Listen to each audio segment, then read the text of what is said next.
Janine Dubié, Liberté Territoire. Oui, merci Madame la Présidente. Donc, c'est bien sur la santé.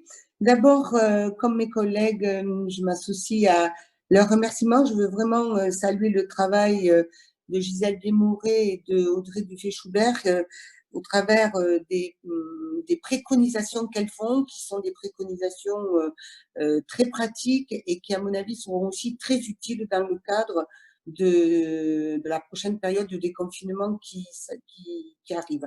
J'avais une question sur les CPTS, mais beaucoup de mes collègues les ont déjà posées. Juste leur demander, parce que c'est vrai que le travail des libéraux, l'articulation qui s'est faite des professionnels de santé de ville est remarquable. Et est-ce qu'elle pense qu'effectivement, ils doivent être associés à la période de déconfinement, notamment sur la partie relative aux tests, car ça serait dommage de perdre tout ce travail qui a été fait pendant la crise. Je poserai donc ma question sur les personnes les plus vulnérables. La crise a accentué toutes les inégalités, y compris les inégalités d'accès aux soins. Donc, je voulais savoir si vous aviez pu aborder ce point, quels dispositifs ont pu être mis en place, notamment pour les personnes sans abri. Médecins sans frontières a mis en place des cliniques mobiles qui effectuent notamment des visites dans des centres d'hébergement et dans des lieux de mise à l'abri d'urgence.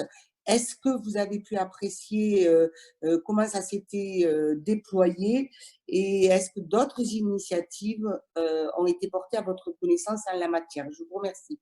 Le réflexe de l'ARS étant de se concentrer sur le GHT, effectivement, la médecine de ville n'a pas été suffisamment, à mon sens, investiguée au début de la crise. Et c'est tout l'enjeu de la suite du déconfinement, c'est-à-dire la deuxième phase dans la gestion du Covid.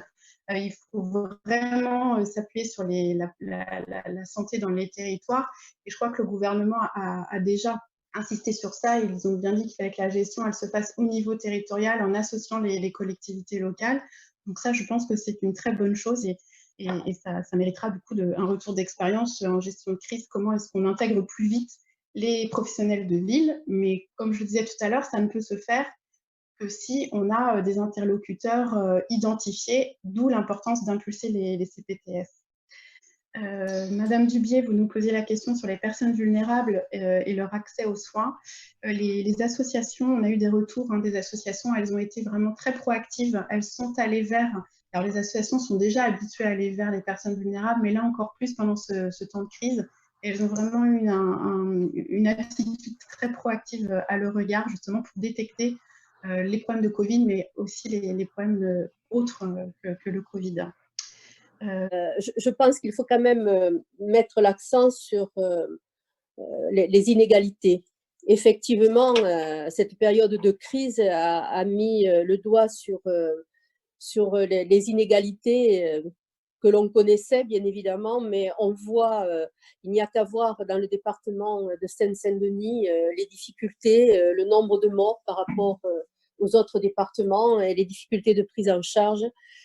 Voilà, enfin, je crois que il faudra qu'il y ait des suites à cette crise avec toutes les associations qui interviennent auprès des plus précaires.